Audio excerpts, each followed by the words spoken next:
Okay, so now we're on to Sarah Haggerty's scheme that was evolved by Sarah Owens. And I just want to do some optimisms and some cautions. So just stand by. The two corners held. So when I look at this scheme, one of the things that is I find to be optimistic is this corner is held and that corner is held, anchoring the site. This corner is held by trees, which I think is good. This corner, well, we'll come back to that. I think I see what the intention is there, but I worry about that kind of open corner.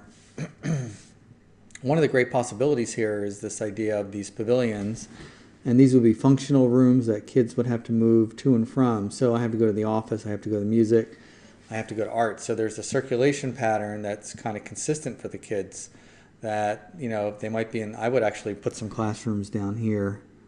I'd probably have classrooms on, that's probably what I'd do. I'd do classrooms on both corners and have the gym, I don't know, maybe up here with the entry coming down that way. Yeah, that's probably what I would do.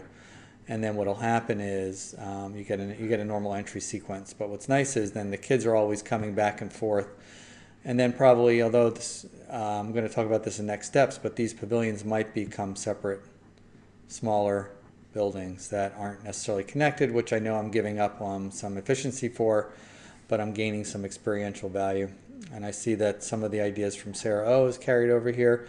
But this does have that open feeling that you would like to imagine you would see on a college campus, on a school campus, which I think is great. And I think that was one of the original strengths that everybody seemed to like about that scheme.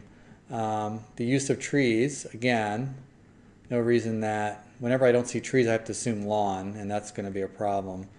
So all of a sudden, this becomes a really green buffer zone with lots of little areas for the children to kind of find niches to play in.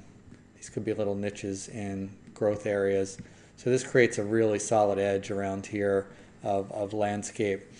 Now some of the cautions are, the one that's sort of a little bit obvious is because of the urban context, you wonder if a parking lot on the corner here is really going to work both urbanistically and also work in terms of the urban context and also in terms of just function of getting buses in and out.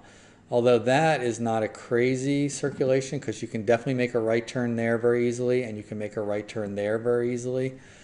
Making a left here would be tricky, but there is something to think about there. I hadn't really looked at that until I started drawing on here. So worried about the acoustics coming in this way from Kelly, which, you know, luckily based on our site analysis, the acoustics gets better by the time classes start, but still a fair amount of cars coming through here. So you really need a pretty sizable buffer, if not a wall along here. And maybe that's where I keep pushing for that solar wall. Maybe there is a solar wall all the way along this side that's about 10 feet high and then topped with solar panels as a way to bring more energy into the site. Some of the other cautions, when you get a classroom like that, you get you're getting west and you're getting north orientation. Not ideal. Same thing here. These classrooms tend to get better orientation north-south.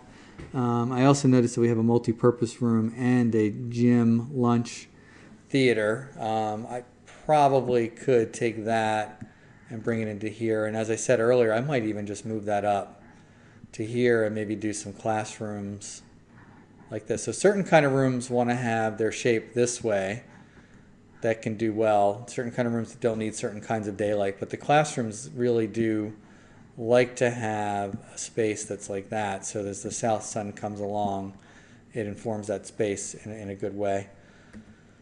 Security, and we talked about that already. Lots of fences needed. It's a little too open. Looks like a college campus. That's probably why I said that before.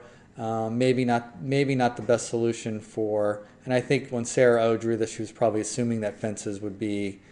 In fact, these might be fences right here. So, next steps. Well, I kind of did next steps.